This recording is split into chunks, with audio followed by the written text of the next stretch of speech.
Okay, everybody, thank you so much for joining us for this panel, Branding, Hustling, and Thriving, co-presented by the Future of Film Showcase, FOFS. Future of Film Showcase, yes. They present works from emerging Canadian filmmakers. We have very similar mandates, and they have a festival coming up pretty soon, right, Eric? Have you announced your dates yet? Not officially, but probably most likely June 19 to 22. Oh, you heard it here first, everybody. Put it in your calendars. So this panel, we're going to be, we spill the industry tea and serve up the strategy. Thank you. Thank you so much. Yeah. Thank you, Eric, our moderator. Eric is an extraordinary filmmaker, alumni of CFF. Last year your film won Best Short? I think it was last year, 2 years ago? It was a great short. And CEO of FOFS. And thank you to you and your team for helping us put this conversation together. We're so thankful to have Yuvi and Christina, Amira, and Shant coming out to the festival. And it wouldn't be a CFF Industry Series panel if Aisha wasn't on the panel. So we're so happy to have you here. And you have a film in the festival this year, which is so exciting. Nola plays, Friday? Is it Friday? It's Thursday. Thursday. Okay. We'll confirm by the end of this panel. So here, I will leave it to you, friends. Hit us with that hustle, wisdom, and thrive. We are listening. Hello. Hi. Thank you so much for being here. This is great. I love that these panels are all very full. This is amazing. But before we start, I want our guests to introduce themselves. They are fantastic and people I really, really admire. And I'm just happy they were available and willing to do this. Let's start with you, Amira. Hi, I'm Amira. I am the owner of Project 4 PR, and we represent talent in the film and TV industry. Oh, I think I can use this guy. I'm a professional. Hi, my name is Aisha, Evelyna, she, her pronouns. I am an actor, filmmaker, person who works in the arts because I don't think I could do corporate. So that's what I'd say. Hi, I'm Christina. I'm a cinematographer and a filmmaker. And I'm on the board of the Canadian Society of Cinematographers, so I put a lot of emphasis and effort in community and mentorship in all the things I do. Hello. Hi, I'm Shant Joshi. I am president at Faye Pictures. It's my company.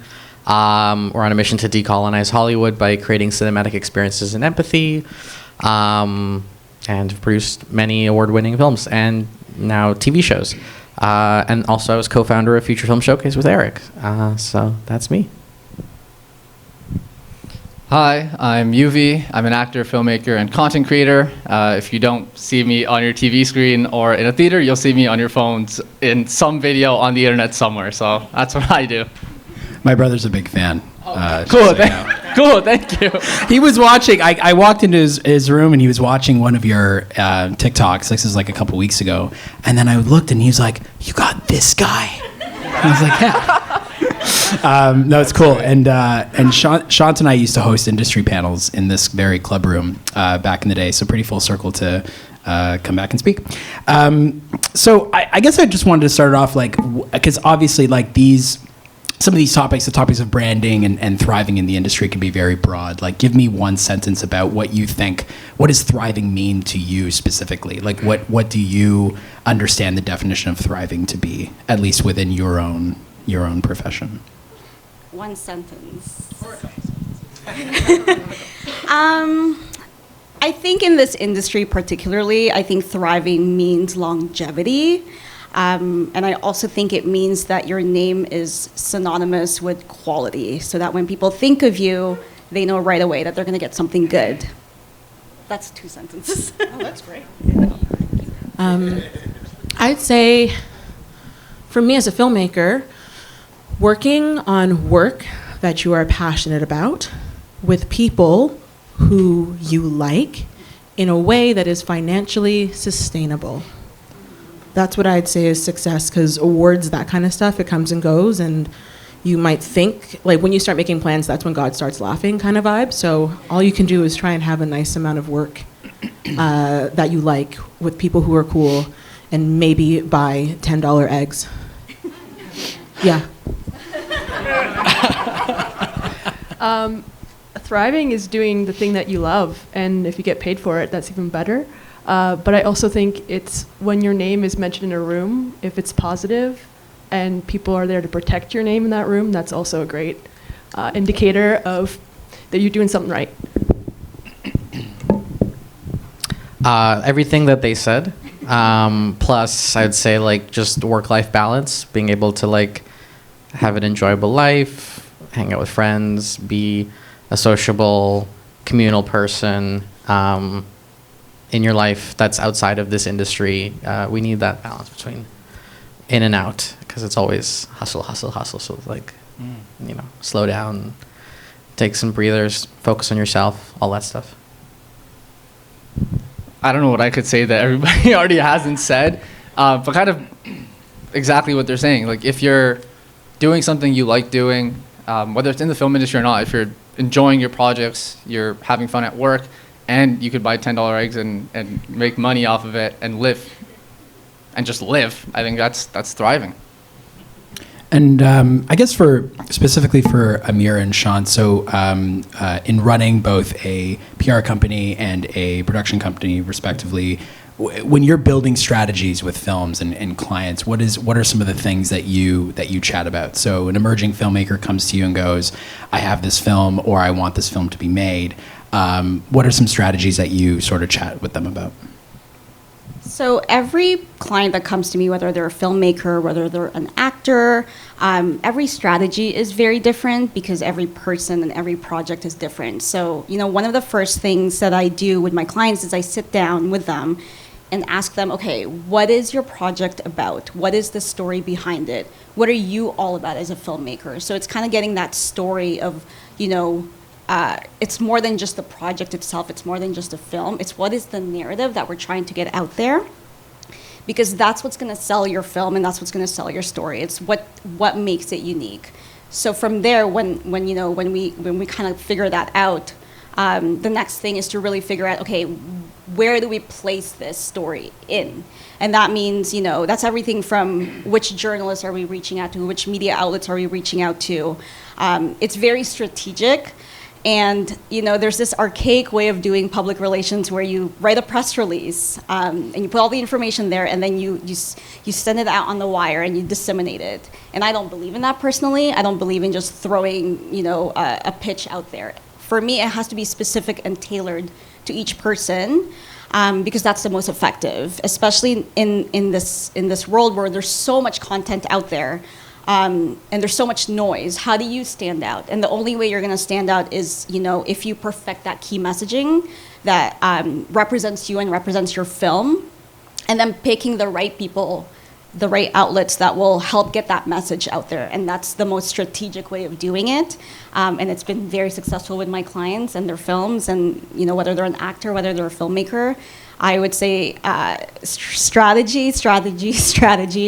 And no, there's no one formula for everybody. Yeah. So strategy with regards, so you said for my production company, but are you asking with respect to someone comes to me with a project that they're looking to set up, or someone comes to me with like basically on are we talking about release strategy or development strategy? So both. So in your case, both development and release strategy. So obviously they'd be two different kinds of strategies. But I mean, and for us at Fate Pictures, like we love to start at the ground level with filmmakers. So sometimes it is like just the kernel of an idea.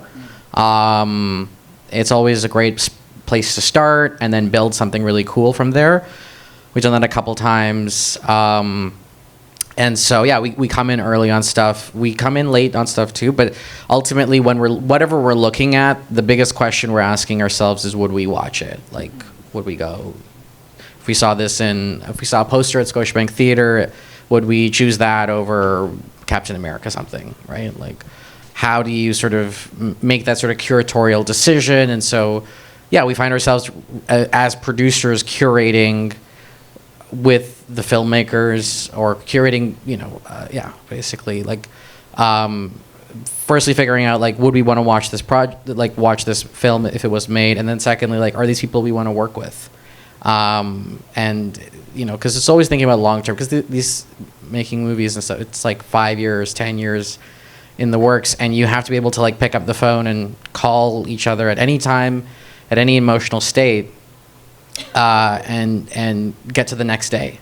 And, whether that's filing taxes or, it's like, or, oh, we just got invited to Cannes, or, both our lead actors got COVID. It's like, you gotta always, per people you're working with, you're gonna work with them throughout that. And we've had experiences where we've had to let like part ways with filmmakers, even midway through projects, end of projects and stuff like that. So we're always very cognizant. We have like a big no assholes policy at the company and everything. Like, we're just focused on like, who can we work with and collaborate with, longevity, sustainability, and then ultimately, is this something interesting that we would love to see on screen, and do we think it has an impact? So I think that applies obviously to development, and then with releasing, it's just like constantly asking the question, putting yourself in the shoes of the audience and being like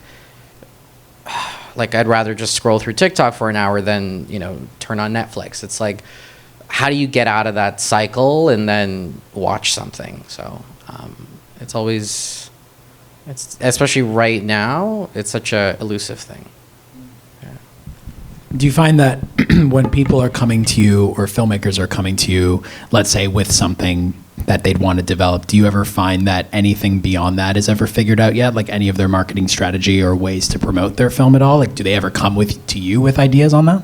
Well, the movie in and of itself is a brand, right? So what's the title? What's the concept? What's the story? Where does it come from? We're thinking about all those pieces as to like, who's behind it, who's making it, like how do we talk about this once it's made? Yeah. Right? Because it's not just about the construction of it. It's about the presentation. You ultimately make these movies to be presented. And so you have to think about all these questions about, like, what's the pitch? Like, Queen Tut worked on that for like about 10 years. Yeah. And it was like, Egyptian young man moves to Toronto, becomes a drag queen. Like, that was the pitch. And I walked through LA and I walked through Toronto, and like, just anytime anyone asked me, what are you working on? Like, that was my little, one sentence pitch basically. And then that ended up being something that, is how we talked about the film and language and all that kind of stuff. So a lot of the stuff that ends up at the end came from the beginning anyways.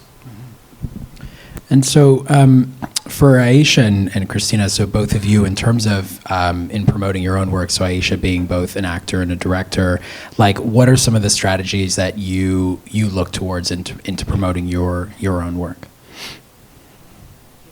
And then for Christina, being a cinematographer, I feel like you do a really good job at not only self-promotion, but also building community in your circles as well, which I really admire. Christina runs something called Coffee House Hours, which is wonderful. They get together and have a coffee and just chat, and they go to a local coffee shop, support local businesses in Toronto, and that to me is great, because it's a mix of, again, self-promo, but also but you're a huge community builder. So I guess in terms of both of those things, if you guys wanted to speak to that. Well, mutual support creates mutual success, right? So if you are genuine in that and intentional in that, then the community that you build yourself around and work within is ultimately going to be the ladder that helps you climb. So like, I've had things happen because I had coffee with someone, and like 5 years later, that person is helping me on a project, or did me a favor, or vice versa. So I invest in people first, more than gear and other things like that. So that would be my piece of advice to anyone starting out, is invest in relationships, because those are the people that you're going to be creating with, growing with, and their success is going to be your success, and vice versa, right? So that's kind of, I guess, my mantra that I kind of surround my approach to things with. And then I guess, what was the question about branding again? Sorry. Well, branding, I guess, like in terms of your own self promo. Yeah. Whether it's for projects you're working on or anything. I'm not.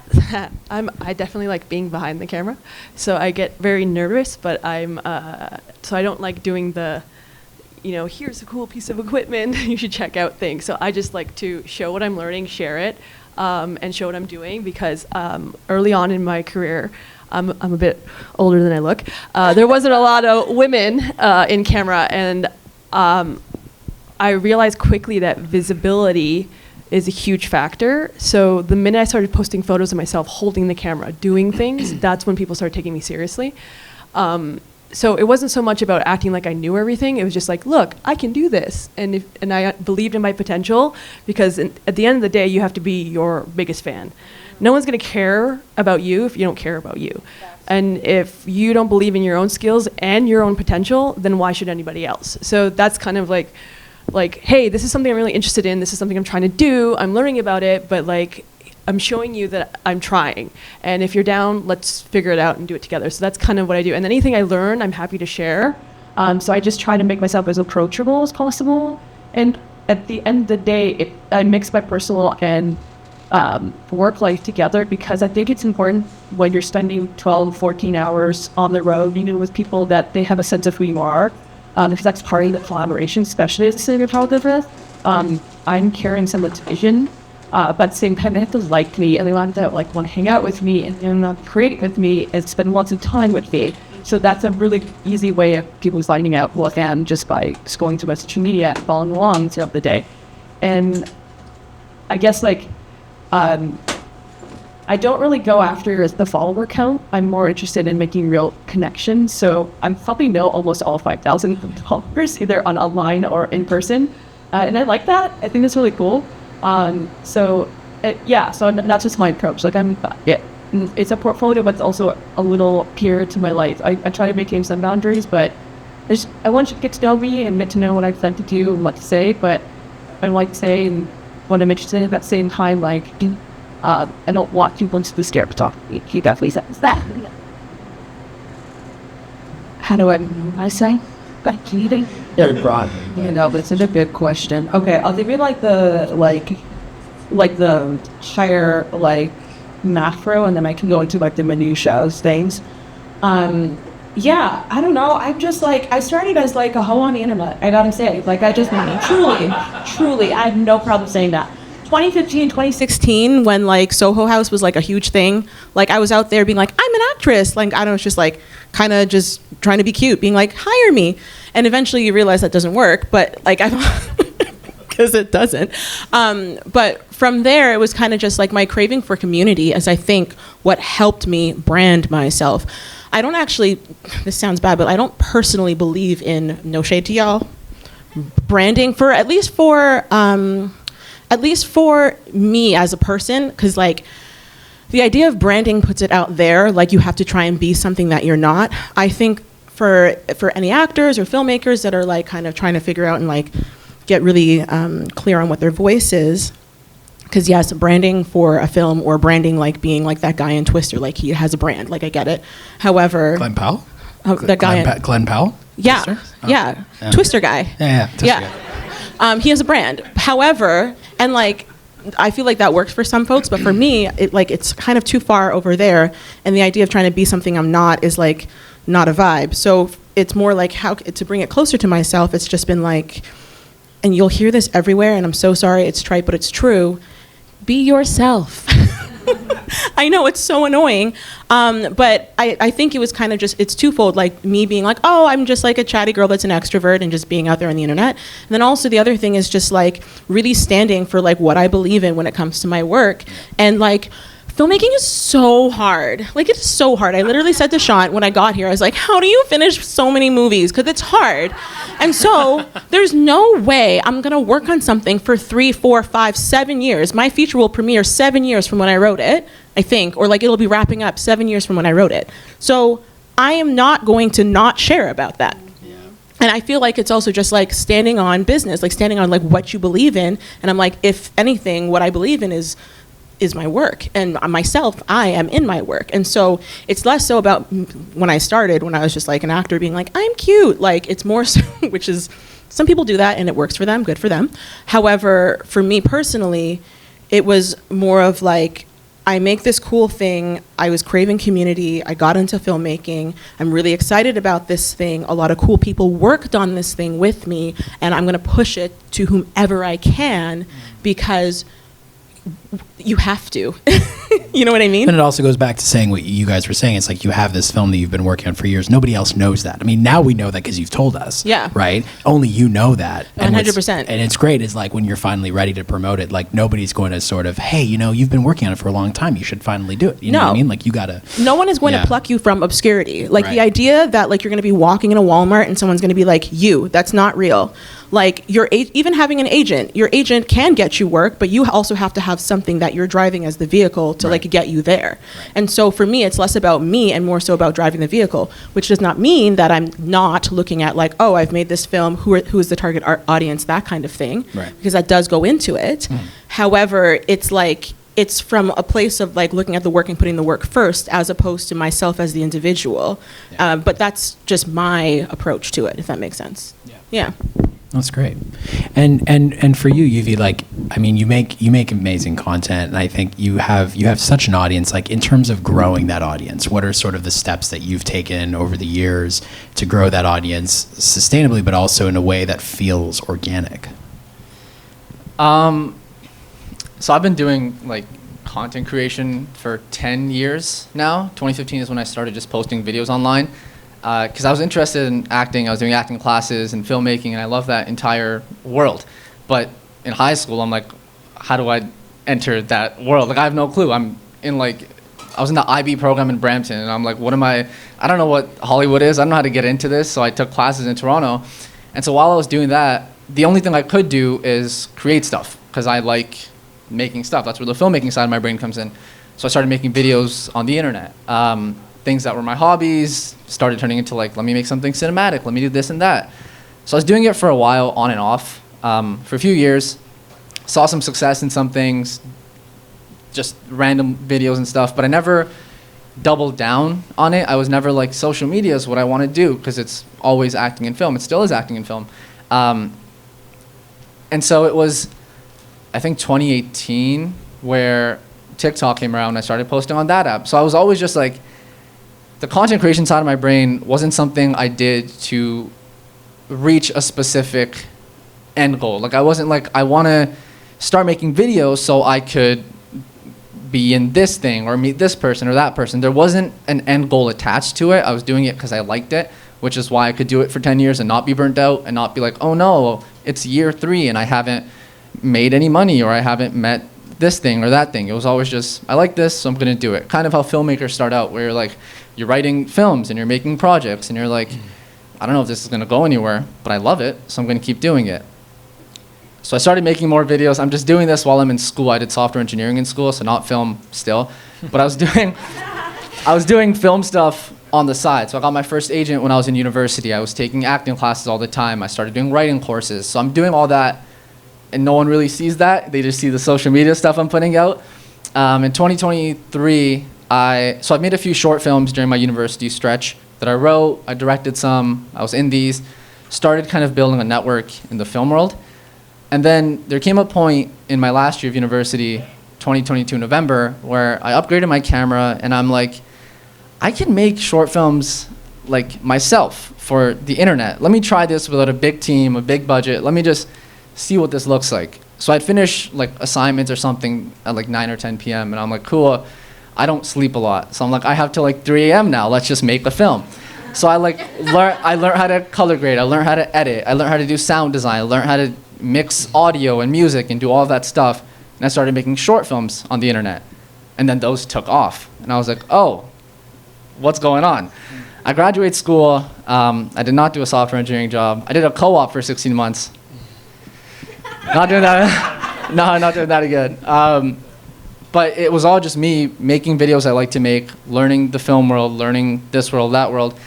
And the audience just kind of followed. There was never something I did out of my way that I'm like, oh, this gets views, so I'm going to keep doing this. In fact, I did the opposite. I had a video blow up in like university where I did like a street interview. I did Are You Smarter Than a Fifth Grader with a bunch of people just like during our homecoming. And the video did really well. And people are like, you should be like the interview guy. But because there is that content you probably see all the time where people asking questions. But that wasn't really what I liked doing. And although it got a lot of views and had numbers, I'm like, this isn't what I just don't enjoy this, so I'm not going to do it. Like interviewing people is not something you I've liked interviewing people, but that format. Yeah, so like interviewing, I've done interviews of course after that as well, but it's been like just a lot of people will see something work online especially and be like, let me milk this as much as I can, even if they don't like it. Like someone might make like a TikTok dance and it blows up and they're like, oh, I'm going to keep doing this. And then you get to a point months later, years later, where you're like, I don't like what I'm doing, and all the people following me follow me for this thing that I don't even like that I'm doing. So what is really the value of these people? Kind of like you were saying, like your 5,000, like you know who they are and their connections you've made. Although it's like, I don't have that where I could, like, I know everyone specifically. I know that they like my writing or my acting or my filmmaking. So they're aligned with kind of the same things I am. So just, I don't know, advice for creating something like this is genuinely do what you like to do. It's hard to be somebody else, and then people start liking that somebody else, and you're like, no one knows what I like or who I am. So it causes the least burnout if you just do what you like, and people will follow and support you if they agree. And speaking of burnout, though, here, Christina, grab that. The content creator life seems like you have to be consistent and promote and like constantly, like the momentum of that is exhausting because you do it full time. Like I'm just sharing my life while I'm making other people's films and sometimes my own, right? So I don't have like a strategic plan of every single day. Like I do with I'm promoting my own projects or something else coming up, but like day by day I'm just kind of like, oh, I shot this like a couple weeks ago, maybe I'll post it today or whatever. You have a plan. How do you maintain that and not burn out? Okay, good question. That's a great question. Yeah, sorry. No, I love it. I love Lionel's being taken over. I love it. That's a great question. So the one thing that I think people don't understand about the content creation world is it is not as much to do with luck as you might think it is. Like you see someone blow up and you're like, oh, they're lucky. Like this is great. Bless you. They're like, oh, this is great. Like this person blew up out of nowhere. While yes, there is luck involved, I think in everything in the world, your filmmaking stuff too. It's like one promotional material worked and now people are flocking to this movie. It's very strategic in terms of I treated social media and content creation as a 9-to-5 years before I was getting any money out of this thing. Years before I had any followers, it was a routine in my head where I'm like, I'm done my assignments, 6 hours of this every single day. Yep. And so eventually traction picks up, but you need to, if it's something you want to do, you have to make time for it, be strategic in terms of, okay, I'm going to make a few, during this week, I'm going to block out time to just do this thing because it won't happen by itself. So an example I can give is, I have 2 accounts. One, I do like TV movie reviews, recommendations, and the other is like I write scenes and I act them out and do like that side of stuff.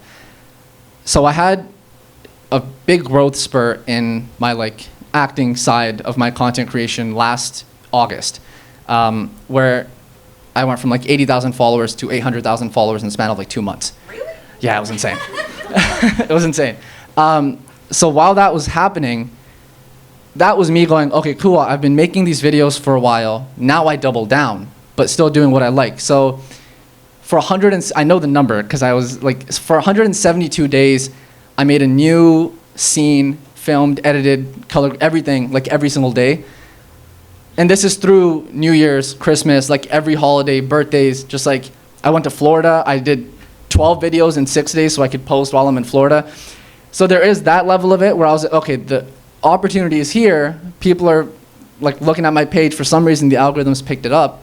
Now let me show the world what I could do. Kind of like you have to believe in yourself before anyone else. And I'm like, I trust my writing and my acting ability that every single day I know I can produce something new and great, and it'll work. I don't post every day. It's every other day now, which is still kind of challenging. I I won't say being an influencer is hard because I've done the 16-month co-op thing and I know what a real job looks like. And I have friends in like the tech and the medical world, so I'm not complaining. I'm just saying you need to treat it like a job if you want it to be a job. It won't just happen with, oh, I'm going to post one video every week and something will happen. That won't happen. Yeah.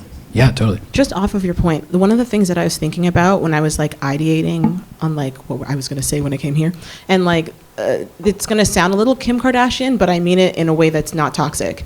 The people, including myself, the people that are sitting up here, they work really, really hard. I think, especially in the world of like instant gratification, where you can like do a dance and then like maybe get a bunch of followers, like that'll only last you so long but you have to be working hard at like the other stuff. And I think that like one of the things when it comes to putting yourself out there is like you can try so hard and it won't go your way and you still have to just keep going.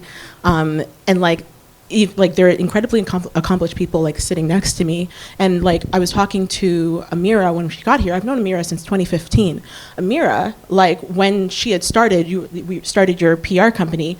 I was a baby actor still trying to like be hot on the internet, and Amira was like, truly, and Amira was like, I would like to take you for a coffee because I am building my PR company. That was almost 10 years ago, and like started from scratch. And so it's not like you have to be willing to work, but a part of me, I do think that one of the things about working in filmmaking, and also just like the idea of committing to strategy, whatever it is with your work, is in addition to all of the wonderful people you meet, it's just like it's a lot of hard work. It seems so much more glamorous, but like it's not when both your leads get COVID and you're like, okay, like it's just not glamorous. And so 172 days, like I'm not trying to do that, but I just wanted to say that's not nice to do.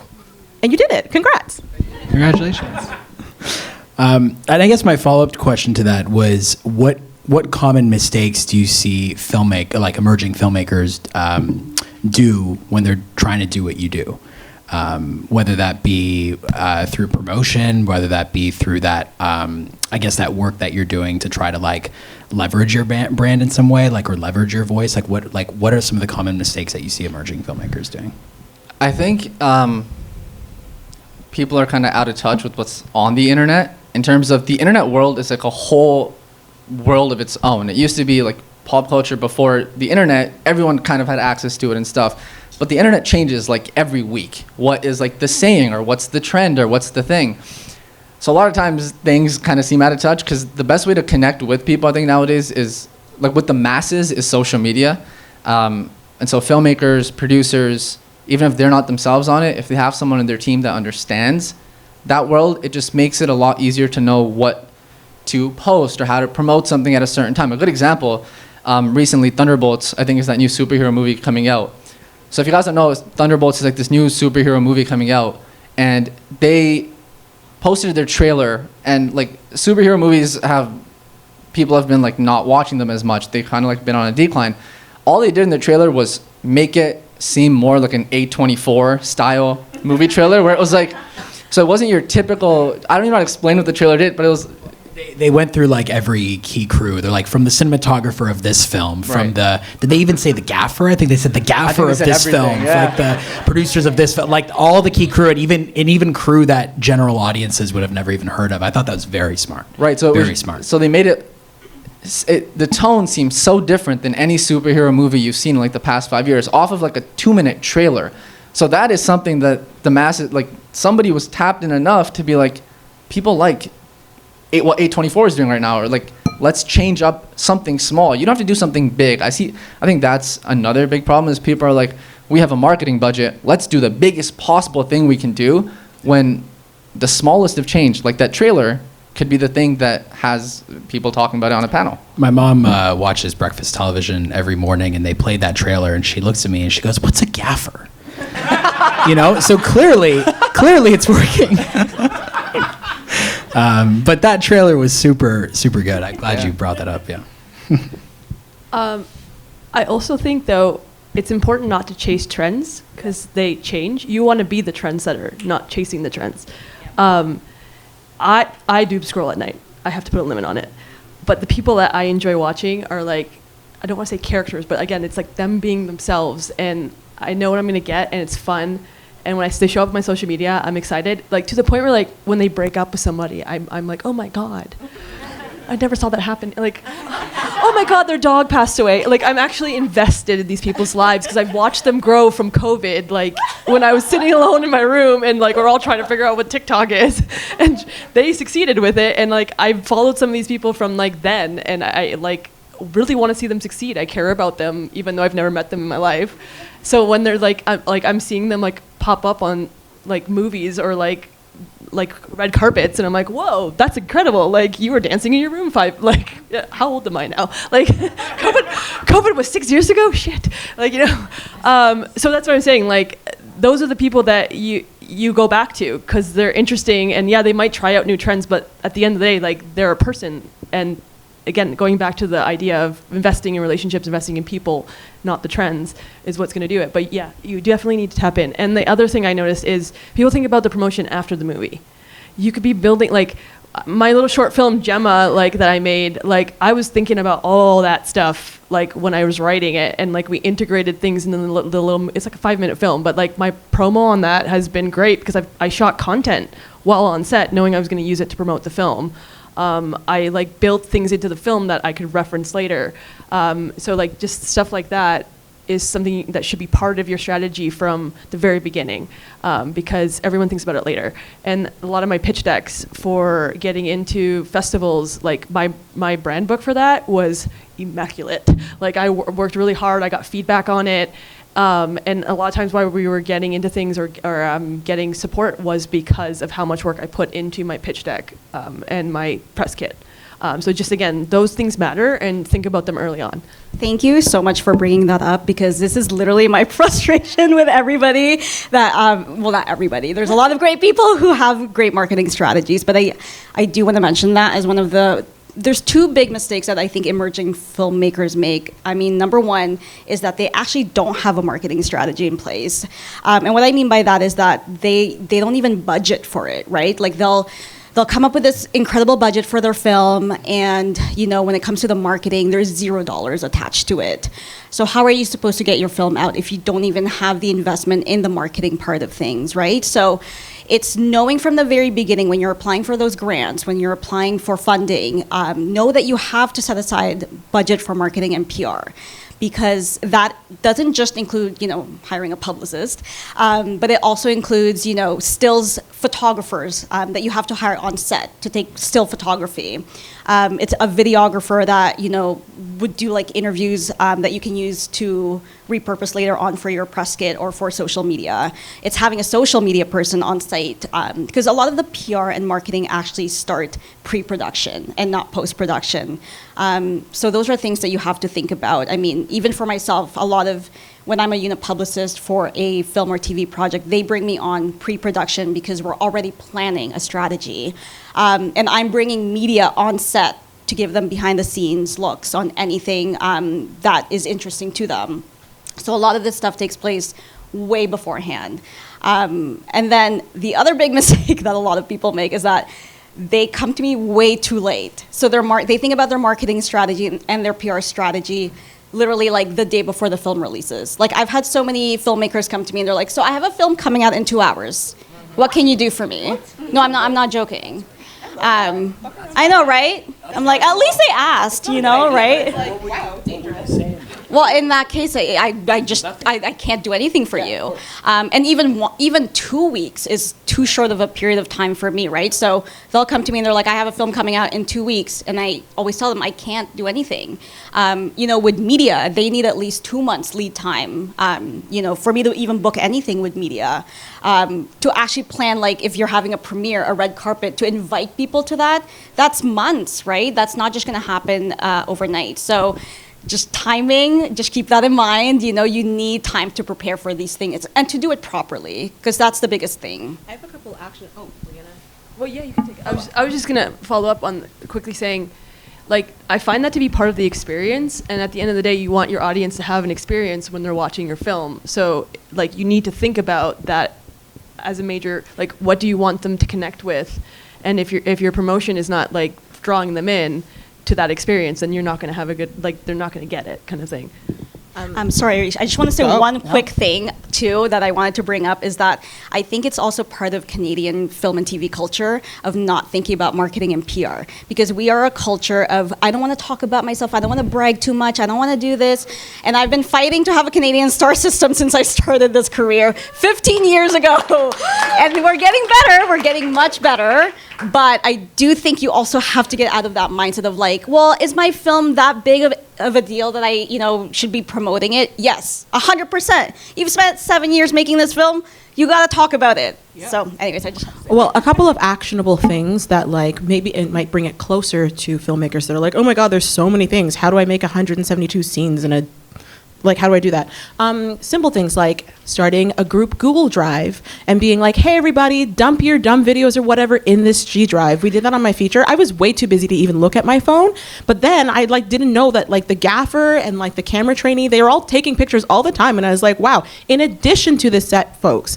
And then even the tiniest things, like if there's some really nice light and there's 10 minutes left in lunch, I don't want to encroach on a DP's time, but we tried to take nice little portraits of our key cast members because we're like, the light's nice and he's there, and we flew him.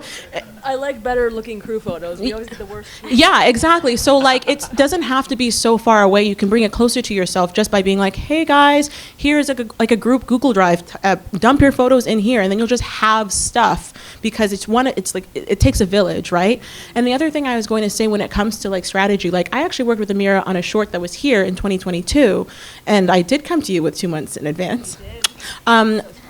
I think that when it goes back to the biggest mistake, resources are sometimes very small for filmmakers, and so hence the Google Drive idea. But having a goal so that you're not wasting your money when you're submitting to festivals, that kind of thing. It's I want this film to do what for me? And if the film festival does not fall in line with that specific goal, then you do not submit. You email for waiver codes, and if you really can't get a waiver code, then you have to decide, okay, do we want to spend $89 US? Are you even going to be going to Slam Dance in LA given the current climate? These are questions that I had about a film that I'm working on right now, where we're should we just kind of avoid US film festivals altogether because I'm not too keen on going down there right now, for real. So I would say be goal oriented. That will save you money, and lean on your team. If I could just speak to money things.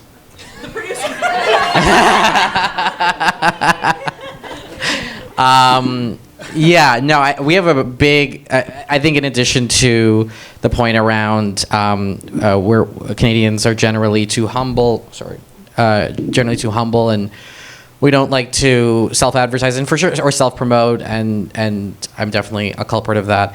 I don't know if that's because I'm Canadian or whatever, but I would say as well, it permeates throughout the entire ecosystem, unfortunately.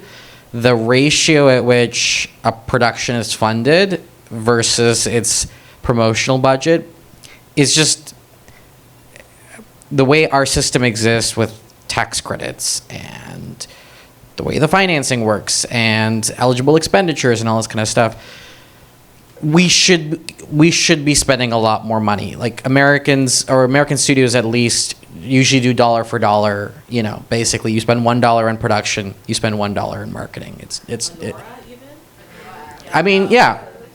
But a Nora was also I don't know how big that investment. Do you know how big that is? Their movie was under 10 million. I forget. It was $6 million budget, and then 18 for marketing. Yeah, exactly. So our system doesn't set that up right now. I would definitely like to be part of the change right now. There's an election coming up.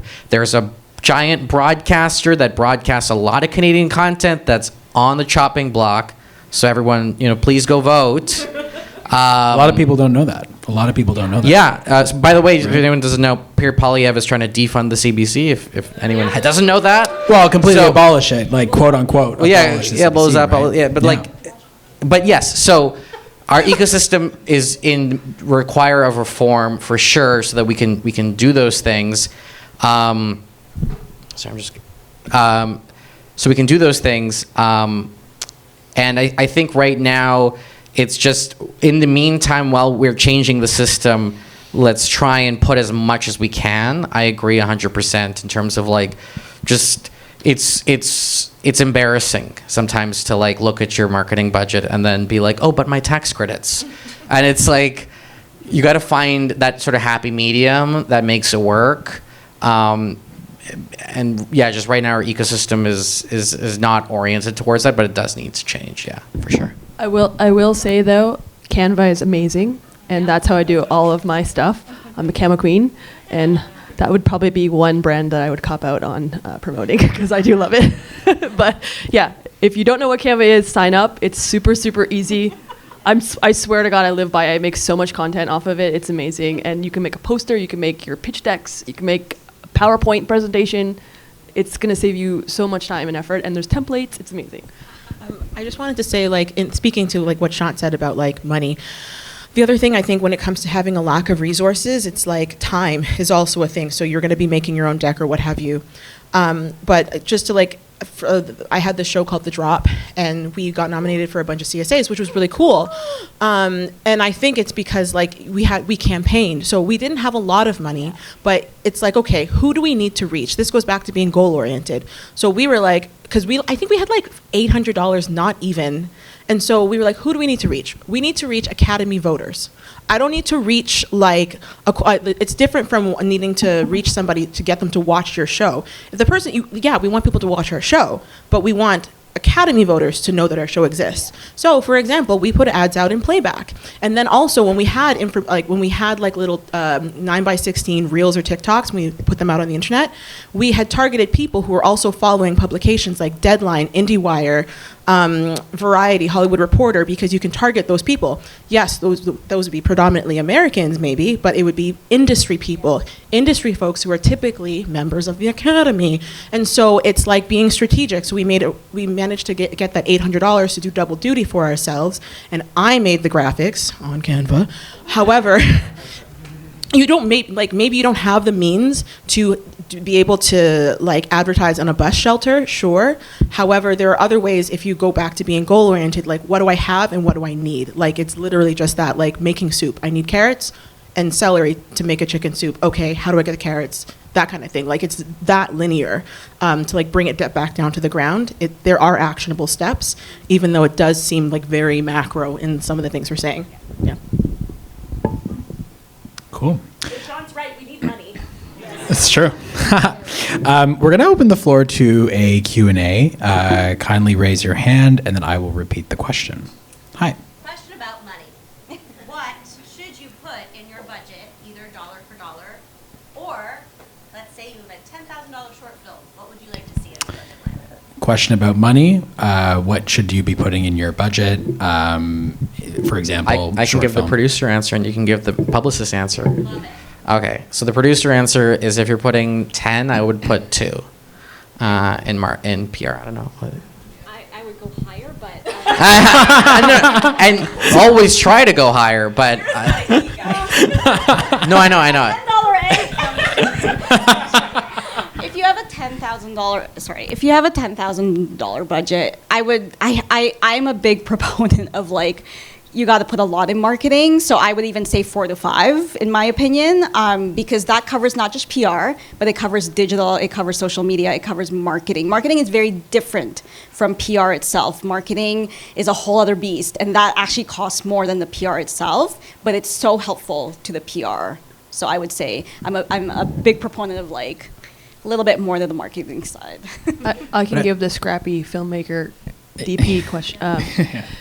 So you have no money, but you want to spend that $2,000 on giving it to her to push your content. So to make the content, there's so many people out there that would happily come and shoot BTS for you just for the job. Yeah. There you go. Volunteer work, right? Yeah. They get a credit, okay? Then you got your Canva, so you do your products there. And then you also find an editor that's up and coming that'll cut your content. And then on top of that, you build that into your own film so you can grab screen grabs, use that as your poster if you don't have a poster graphic artist. Again, there's so many people that are hungry that are going to work for you for free. Do not abuse them. Yes.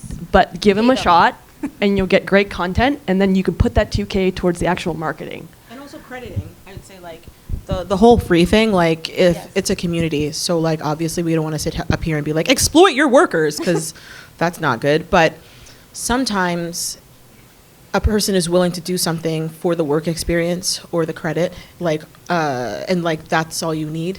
And like at the end of the day, it's up to that person if they want to say yes or no. So make sure you're interested in crediting them properly so that they can use it for their own ends. Don't just ask people to do things for free. I work with a lot of interns at Humber, at the different colleges. They're all very, very interested. I mean, I pay my interns, but they're very interested in learning. I do. I believe in that because I didn't get paid as an intern. So I'm like, I'm not doing that for my interns. But there's a lot of hungry college students who are fantastic, and they want the experience. They want to be part of this. And I think that helps a lot in terms of lowering the budget a little bit because they can help with things like, you know, posting on social media. You can have a full social media person from a college for a lot cheaper, not necessarily exploiting them, but you know, they want to learn and they want to get that credit. Exactly. So colleges are great, I would say. Yes. Also, as a cinematographer, I build relationships with brands because I'm working with Area Rental or Fujifilm. These are all people that are giant companies, and sometimes they're willing to promote your film through having a shot of your DP using their product. You know, like literally a behind-the-scenes photo of me shooting on an Area Rental camera. They're going to repost that, and then like, oh, what is she working on? And then follow the thread to your film. So highlighting your crew members is also, again, back to that mutual promotion, mutual beneficial thing of your success is my success, so let's help each other out. And a lot of times they're willing to give gear to promote that cinematographer too. So look at your teammates and see where they can bring things to the table that might not be monetary but be beneficial in the long run.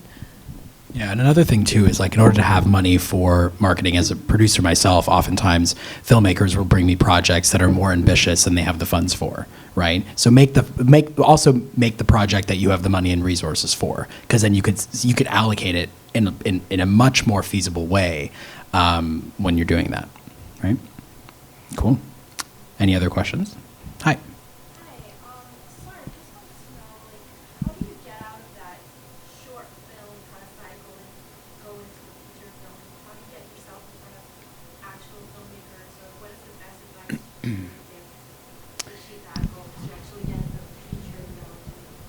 So, sorry. So the question is like, how do you make that jump from shorts to features? How are you meeting filmmakers? The first thing I will say is investing in yourself.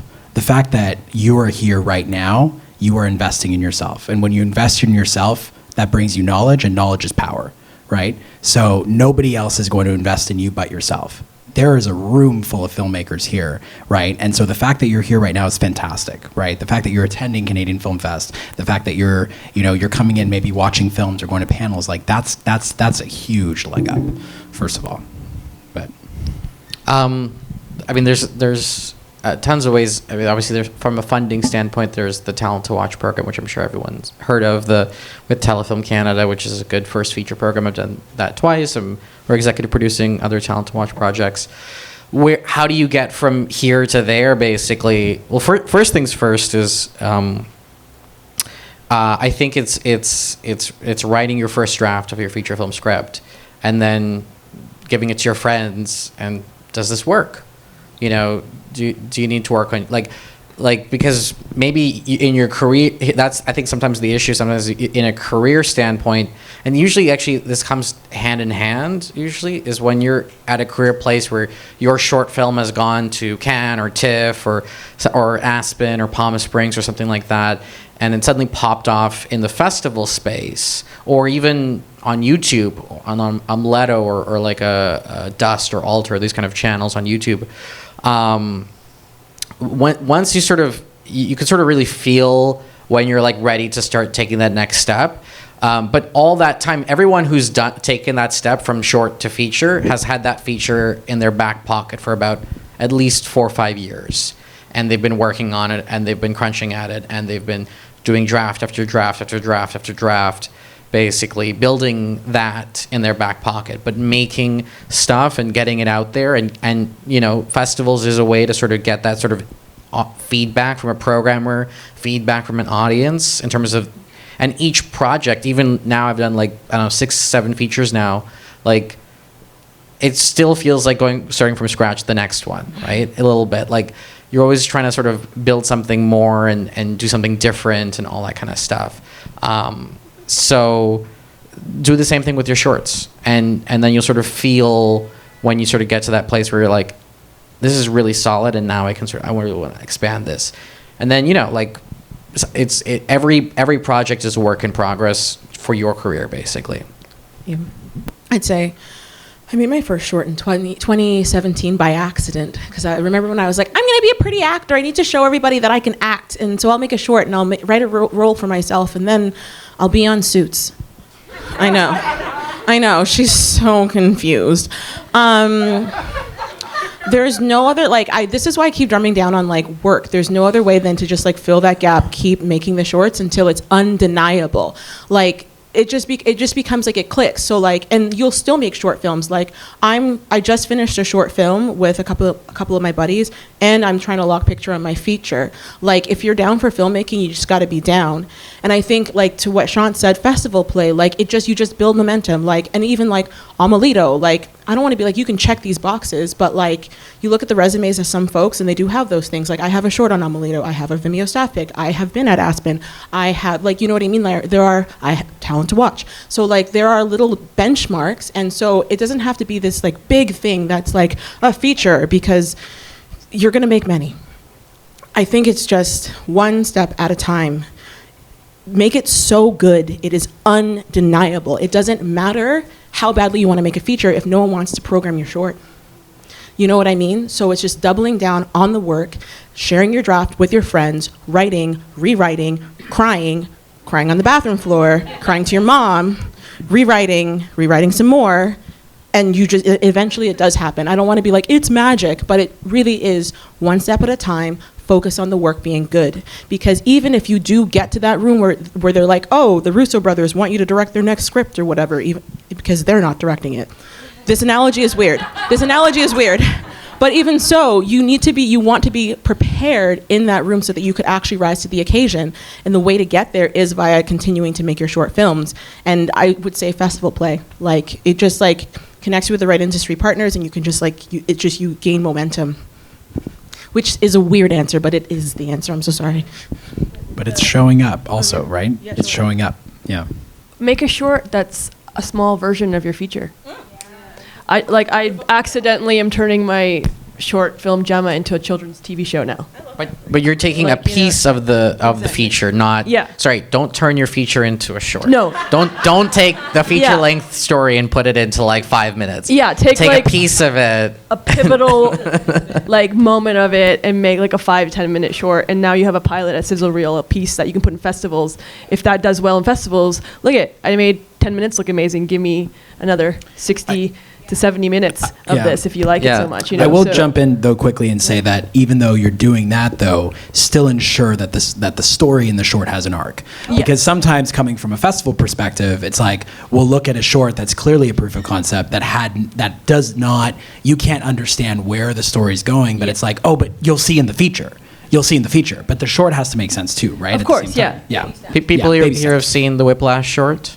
Yeah. Oh, good example. There you go. That's the one. Yeah. Like that's really like there you go. That piece, and then boom. Yeah. Right? Exactly. There you go. To have a proof of concept short in the festival this year. Oh, there you go. No, I'm not doing. But what I am saying is, like, my proof of concept, Nola, which is screening before her father. Where is Malad?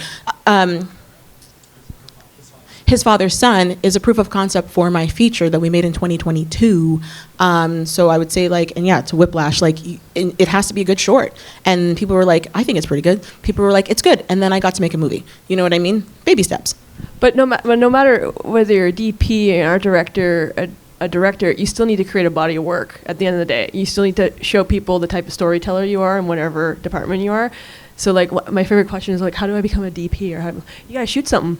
You gotta shoot something, bud. You gotta pick up a camera, even if it's a phone, and you gotta make content. Because no one is gonna hand you anything if you can't prove that you can do the job. And if you wanna do something specific, create the body of work that you wanna shoot. Yeah, you might not be able to shoot on a big set with the budget you have, but you can do a lot. Like, I'm telling you, I'm older than I look, and I had nothing when I was starting out. I didn't even have a phone like this to shoot stuff on, and I've created I've actually been hired to shoot commercials on a phone. Like, you have access to so much more knowledge and information than I ever did when I was 19 and trying to make this in the industry and the people before me. So there's literally no excuse for you not to create. So just use what you have, be resourceful, because that's what you're gonna have to do for the rest of your life if you wanna do this for real. And also going, off of that, I think for me as a publicist, I always say the most effective type of branding is not just visibility, but memorability and credibility. You want people to, understand who you are immediately, what you stand for, and why you deserve space in this industry and why it matters. And so I think, going off of your point, you have to create things in order to build that name. It doesn't matter, start small and then go from there, because if you don't have that body of work, it's harder to get into these rooms and prove yourself, right? We all know Mike White and Shonda Rhimes, right? Like, they built their names, and we understand, the credibility of their names. And I think that's a huge part of it, is building that trust from people. Mike White was on Survivor. It's true. I think. Could I also say, yeah. You could use social media to your advantage. Let's say you make a short and you do a festival run and it does good, or it doesn't. Social media, like, there's people, Wesley Wang, I don't know if you've heard of him, he made a short film, put it up on YouTube, that turned into it got like 8 million views or something, and now it's like a Darren Aronofsky script now he's making a feature film off of something he just put up on the internet that ended up getting a lot of views. I'm not saying aim for social media as your thing, because they're two very different worlds. Like, I'm working on a project right now that has nothing to do with social media, right? So don't confuse the two and think, okay, this is going to be on social media. Views means it's going to turn into something. It doesn't, because anything I've done in the acting filmmaking world isn't really tied to social media. It's two separate things. So be cognizant of that. But you can use social media to push your work, like we're saying. That is also a form of marketing. Understand the difference between short and long form. Take advantage of those things. Kind of like the question before, if you have $10,000 in a film, what do? If you do enough research, you could market stuff for free and it might do better than stuff you paid for. The internet is unpredictable. You don't know what will turn into what. I didn't know this was going to be my job. It just happened, right? I couldn't have aimed for this. So be aware of that when you're trying to get your voice out there, trying to show people what you can do. There's avenues that are free that could end up being a thing that gets you a Darren Aronofsky film. So just be aware of that. Amazing. I think that's all the time we have. Thank you guys so much for coming here. Yeah, thank you everybody so much. We are very excited for the future of film thanks to this panel. Lots of ideas.